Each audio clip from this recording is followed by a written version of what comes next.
Professor Mauro Guillén, Dean of Cambridge Judge Business School and the author of the bestseller 2030. He is a world-renowned expert in global market trends and international business strategies, as well as a sought-after speaker. Who will deliver the keynote speech on global trends, sustainability, and the city. Ladies and gentlemen, please welcome him with a big round of applause. 큰 박수 부탁드리겠습니다.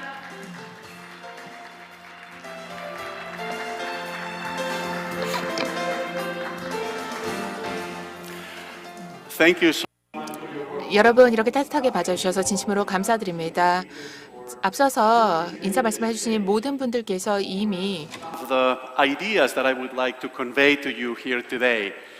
As you know, I am very interested in the future, and I have to agree with the theme of this gathering here, that the future hinges on the oceans, really, really importantly so. We came from the ocean, all life came from the ocean, but now as we look towards the future, I don't think we can possibly sustain life on this planet unless we think about the role that the oceans play from the point of view of feeding the population, securing all sorts of natural resources, including energy, and more importantly, regulating climate in the world. One of my colleagues at my previous university in the United States was a geophysicist, and she always emphasized how important it is to pay attention to the oceans when it comes to thinking about global warming. Because the oceans absorb radiation, they absorb temperature. So the role of the oceans goes well beyond just the popular sense that we need to worry about the sea levels. So today I would like to essentially in the next few minutes tell you a little bit about how three things interact with one another and how they, I think, will help us understand the future and the role that the oceans will play in that future. So the first is population. The second one is consumption and the economy. And I will talk there about the rise of the middle class. And the third is cities. And I would like to especially emphasize here today the role of cities in the sense that it is really important for your city, for Busan, to think about the role that it can play in this rapidly evolving world. So I would like, as I just mentioned, to first tell you a little bit about what's going on with population trends in the world. Second, a little bit about the growth of the middle class and how that is accelerating consumption. And whenever we see consumption increase in the world, then we also see pressure on natural resources, including the oceans, of course. I want to next tell you a little bit about the growth of cities and how that is likely to impact oceans. And also tell you a little bit, when you put all of those things together, what are some of the options that we have available to us in terms of making humanity more sustainable? And lastly, as I said, I want to tell you a little bit about cities as hubs. The mayor of Busan spoke very vividly about the fact that your city can become a global hub, or at least a regional hub for Northeast Asia. So I'd like to dig a little bit deeper into that. Let me begin by telling you a little bit about what's going on with population. So, as you know, we have 7.5 billion American billions, or 7,500 million people, give or take, in the world.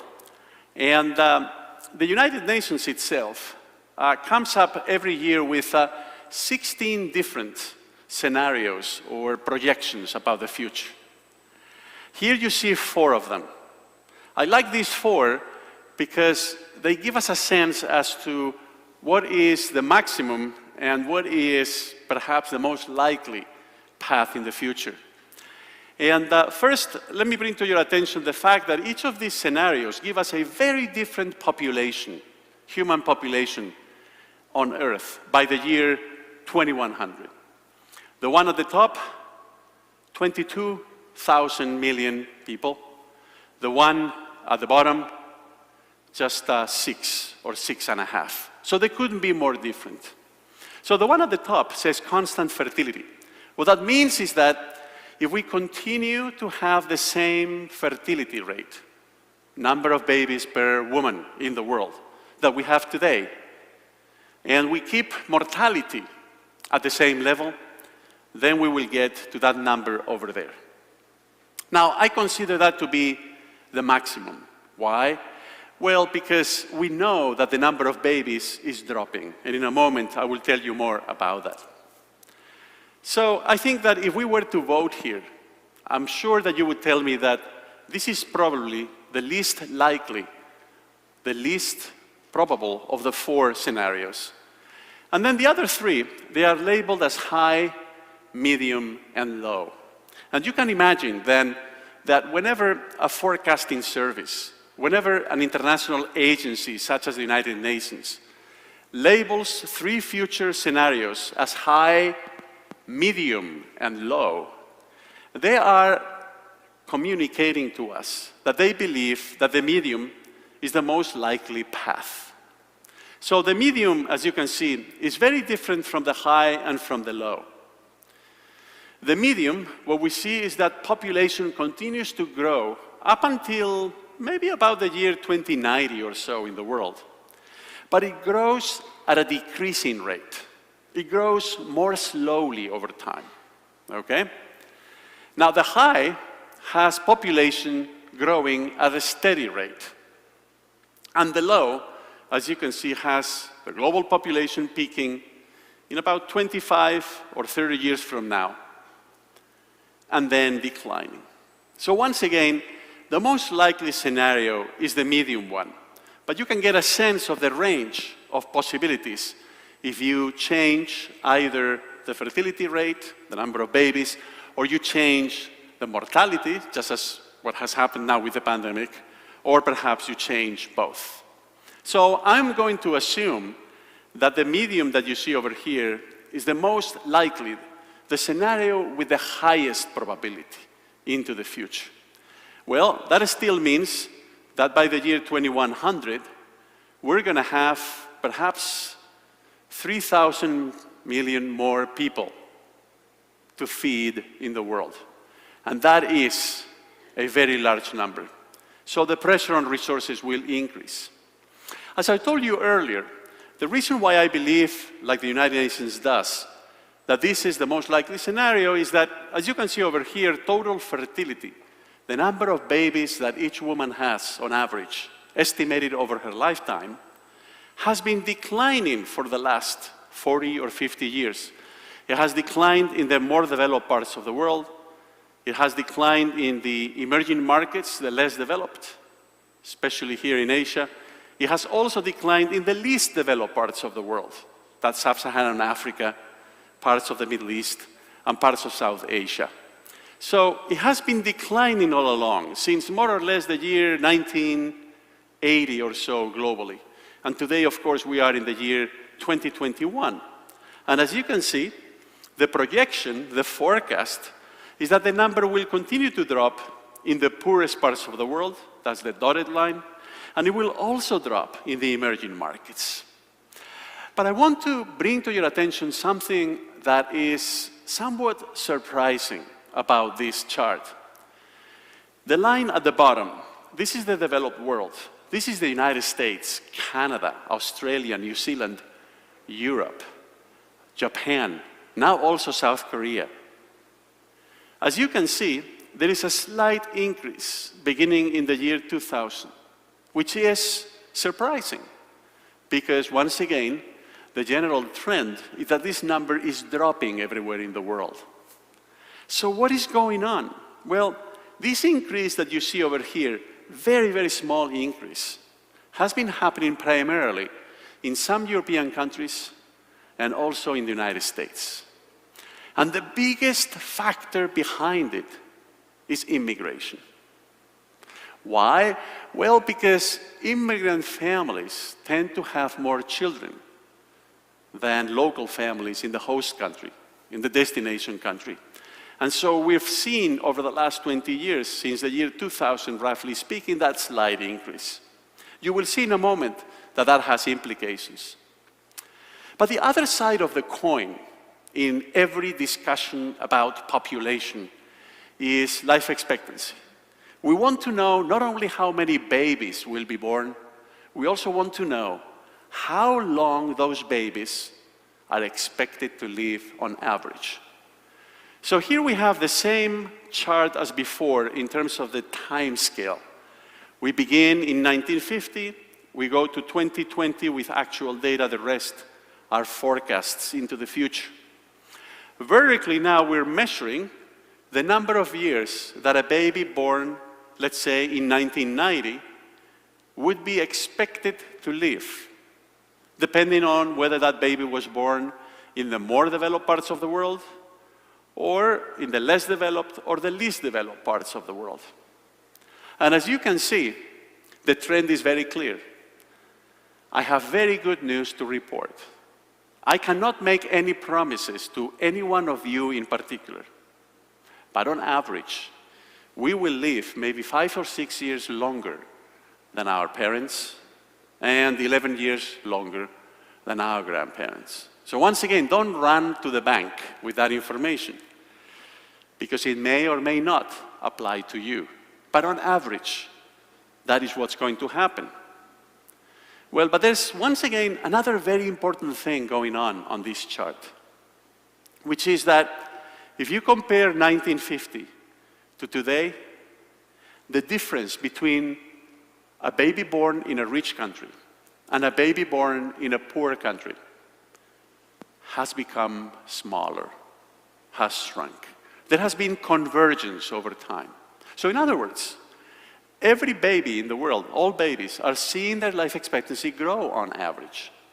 But babies born in the poorer parts of the world are seeing their life expectancy grow faster. In other words, the poorer countries are catching up with the rich countries in terms of life expectancy. So if we have, as I just showed you, forecasts about fertility, the number of babies, and also about how long those babies will live, then we can calculate the size of populations in the future.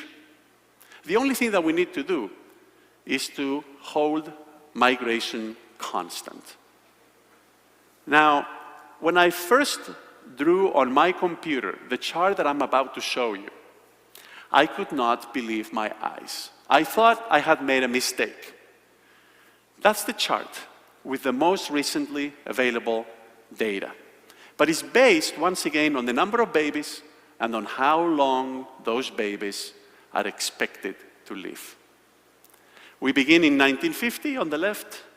We go to the year 2020 with actual data, and then the rest are forecasts.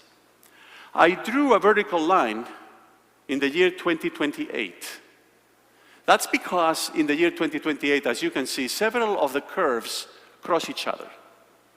Now, before the pandemic, those curves were crossing in the year 2030. And that's why I called the book 2030. But the pandemic, as one of the speakers was mentioning, has accelerated everything. This is not a pandemic that has derailed change. It's a pandemic that is accelerating change. And so look, by the year 2028, in just 7 years from today, just 7 years, South Central Asia, which includes India, Pakistan, Bangladesh, Sri Lanka, will have reached a maximum as a percentage of the world's population. A maximum. Also in the year 2028, Africa will have become bigger than East Asia. East Asia, of course, includes Korea, China, Japan, Vietnam, and so on. For the first time. Also that year, the part of the world where I come from, Europe, will fall to place number 5 or number 6. And let's not forget, in 1950, Europe was the second biggest region by population after East Asia. So from 2nd to 5th or 6th. So this is going to change quite a few things in the world. Of course, it's going to change the geopolitical balance of power. It's going to change the economy. And as we shall see in a moment, it's also going to change the internal makeup of each of these countries, all of these changes here. Now, you just saw on the chart the phenomenal increase in Africa's population. By the way, Africa is the part of the world that has still the most people living relatively far away from the oceans. But that is changing very fast. There's a lot of migration in Africa from the interior towards the coastal areas, as we shall see later. So Africa is a very large part of the world. Look at all of the countries that fit into the African continent.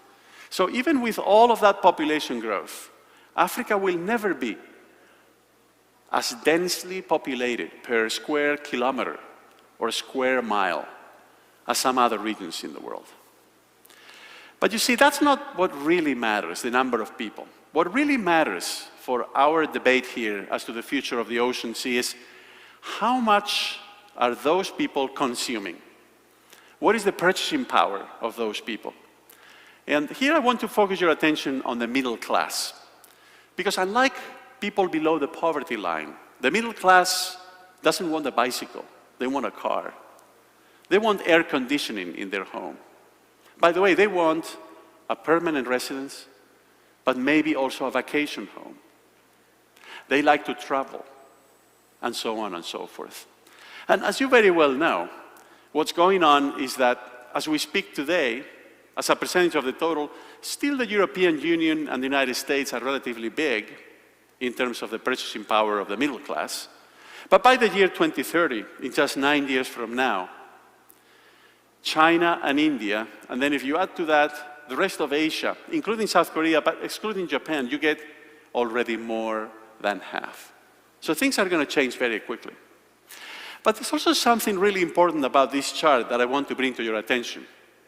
If instead of stopping the calculations in the year 2030, we continue until the year 2040, or even the year 2050, following the same methodology, we find something really important, which is that India eventually becomes, roughly speaking, by the year 2040, the country with the largest middle class measured by purchasing power in the world, becoming bigger than China. You see, I frequently make this presentation to an audience from China. And you know what they tell me? When I show them this, they tell me, "Professor, you're wrong." They tell me, "You have to be wrong. You have to have made a mistake." Because they tell me China is going to be #1 at everything. What are you talking about? And I push back and I tell them, I think China is going to have the largest economy. Because remember, the economy is not just consumption, it's also investment and exports, right? So the economy is exports plus investment plus domestic consumption. Here we're talking about the bulk of domestic consumption, the purchasing power of the middle class. Why is India going to have an even bigger middle class by purchasing power than China by the year 2040 or so? Very simple. They're having more babies today. And that means two things. Number one, they're going to have a bigger population. Number two, they're going to have a younger population. And let's not forget, young people are the ones who purchase homes, who purchase automobiles, who purchase appliances for the home, and so on and so forth. All of those things, by the way, that the Korean economy makes in very, very great amounts. So India will become the biggest market. So what is the consequence of all of this? Well, the consequence of all of this, if you focus your attention just on the bottom line, this is measured in billions of US dollars, American billions, so thousands of millions, right? Well, global consumption is going to grow dramatically from 39 to 63, nearly 64 thousands of millions. We're going to have more consumption in the world. Not only because we're going to have a slightly bigger population, and remember, population growth is slowing down, but primarily because of the growth of the middle class, right? Because middle class consumption is growing. So this is where, although I am normally a very optimistic person, I actually believe that in most of these changes that I've been telling you about, there is room for optimism. There's something that I'm very concerned about. When you compare the year 1973, so before the full consequences of the first oil shock were felt, and the year 2019, so this data come from the International Energy Agency, you will see that total energy supply by source in the world hasn't changed much, okay? So we still have natural gas and oil, two fossil fuels, okay, accounting for, roughly speaking, the same amount. What has happened is that oil has receded from 46% to 30%, but natural gas has expanded from 16 to 23. So that's better because natural gas is more environmentally friendly. But we're still talking about fossil fuels. And look at coal.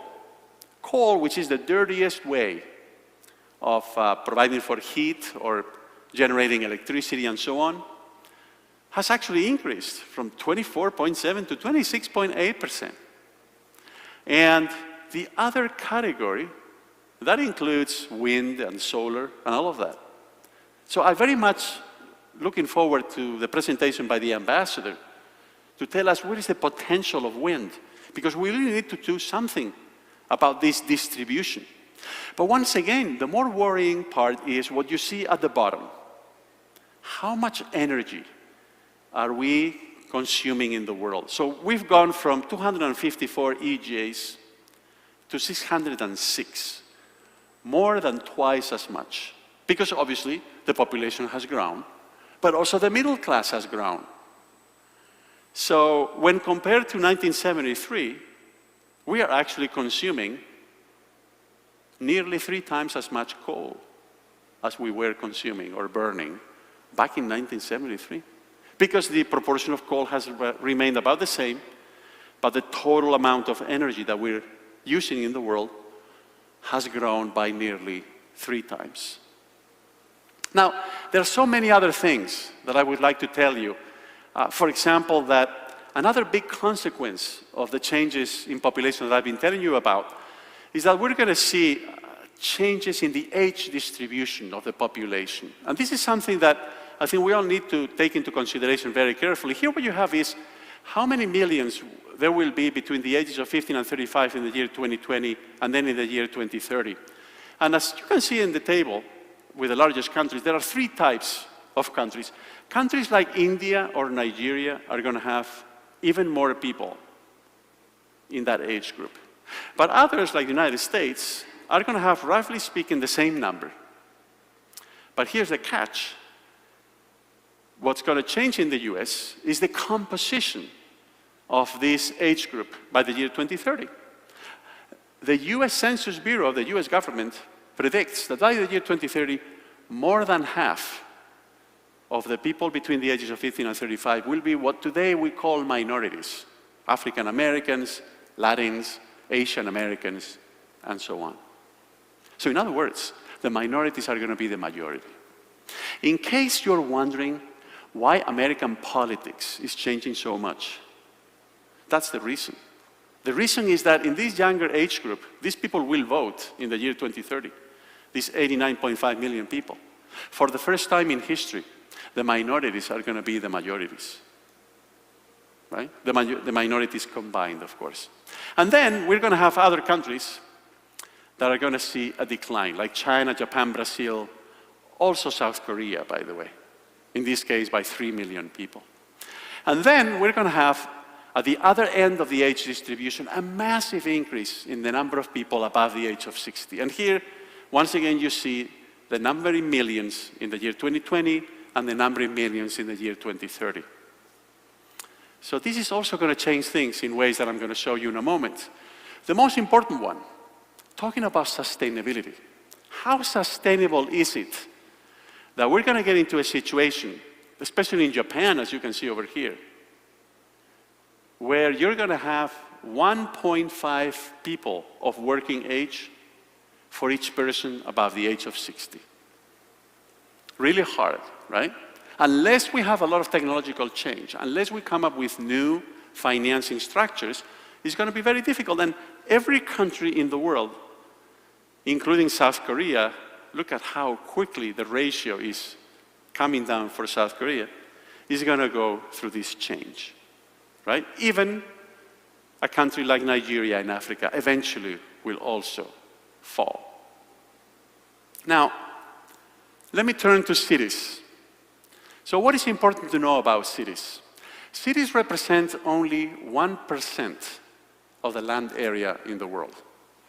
But they are home to now 60%, in a few years, 65% of the population. And cities are the source of 80% of the carbon emissions. Now, COVID-19 may make cities less attractive because of social distancing and remote work. But still, we're going to see a lot of growth in cities, especially in Africa and South Asia. Look at a map in the world in 1970. Only 3 cities with more than 10 million people: New York, Tokyo, and Osaka. Only 3. By 1990, now you have Seoul, you have Mumbai and Kolkata, you have 4 cities in Latin America and also LA. But still, in 1990, no city in China with more than 10 million people, or in Africa, or in the Middle East. Now, 2 years ago, that was a situation. Tremendous growth of cities in Africa and Southeast Asia, in India, the Middle East, and in Africa. And look at the map. Most of that growth very close to the ocean or on the ocean. And here's the projection to the year 2030. Unlike 50 years ago, we're going to have 35 cities with more than 10 million people, and we're going to have altogether 450 cities with more than 1 million people, which is all of the dots that you see over there.